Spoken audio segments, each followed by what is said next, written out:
When a person has anorexia, it does not mean that they just restrict their food intake and become underweight. They also experience an intense fear of gaining weight, leading to severe anxiety when thinking of consuming food. Anorexia nervosa is an eating disorder characterized by three aspects: a persistent restriction of food intake leading to abnormally low weight, intense fear of gaining weight, and participation in obsessive behaviors that maintain low weight, distorted body image including weight and shape, and lack of recognition towards their well-being. A person suffering from anorexia often engages in persistent compulsive behaviors such as over-exercising. This compulsive cycle of behaviors and thought preoccupation leaves the person feeling as if they must engage in a mental battle with anorexia that is continuously demanding what to do, leaving an individual to feel as if they have no choice. Other characteristics of anorexia include excessive dieting, severe restrictions of calories, avoidance of food, extreme or rapid weight loss, pathological fear of gaining weight, increased irritability, mood swings, and avoidance of social interactions. Similarly, when someone has a phobia, people with anorexia will do anything to avoid the object that frightens them.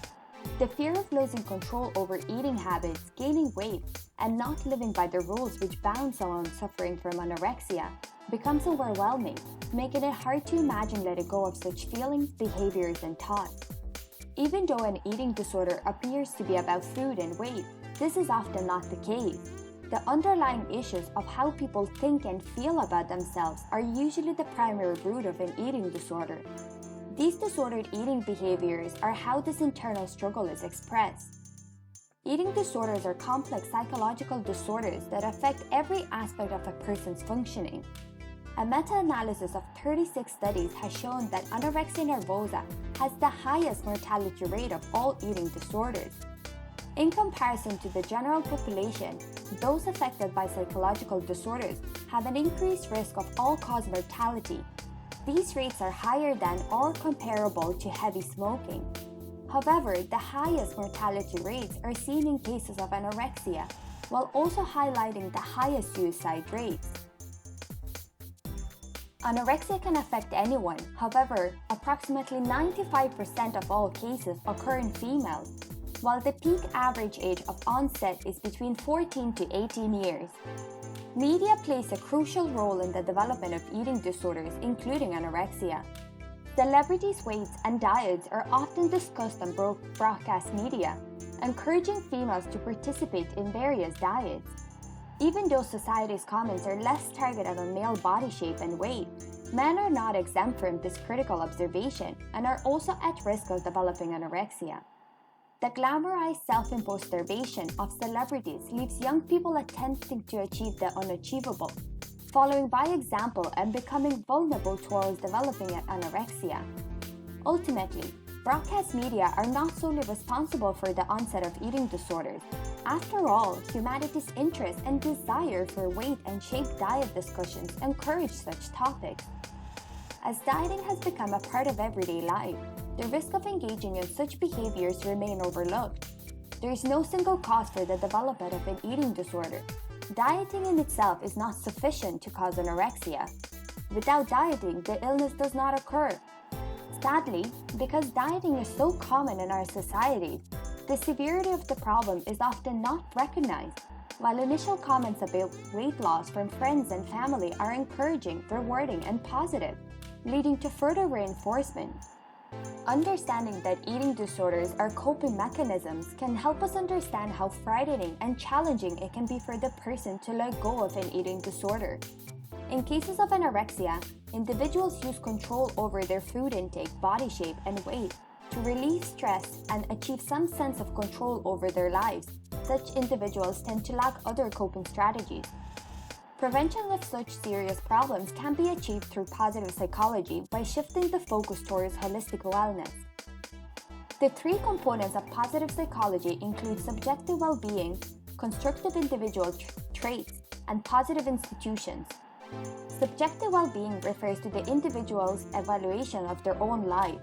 It considers cognitive and emotional states that evaluate their life's overall fulfillment or satisfaction. Constructive individual traits explore personal qualities such as happiness, optimism, high self-esteem, and effective coping strategies under stress. Positive institutions are significant as they explore the dynamics around family, school, and community environments. By promoting positive psychology, increasing a sense of personal power, and encouraging recognition of the individual's positive attributes, a less internalization or admiration of a slender ideal can be achieved, resulting in reduced disordered eating behaviors. Cognitive behavior therapy is one form of psychotherapy that effectively treats anorexia. A modified version of CBT designed to work with eating disorders is called cognitive behavior therapy for eating disorders. Unlike CBT, CBTE does not use thought breakers or cognitive restructuring, instead focusing on altering behavior patterns. There are 3 stages of CBTE. Stage 1 includes psychoeducation and establishing regular eating patterns. Feelings of fullness, excessive exercising, and the effects of significant others are also discussed at this stage.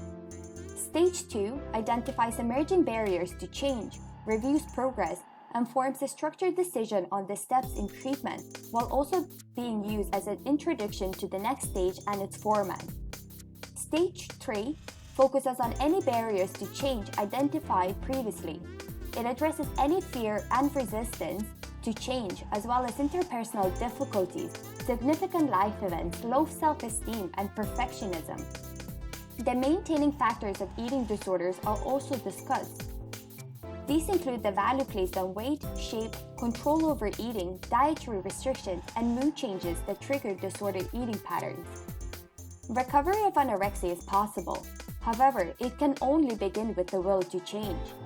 Experiencing fear when thinking of recovery is understandable. After all, it means letting go of the disorder, which has once provided a false sense of safety and security. During this journey, the person suffering from anorexia starts to build confidence and trust in themselves and others, while slowly letting go of their eating disorder.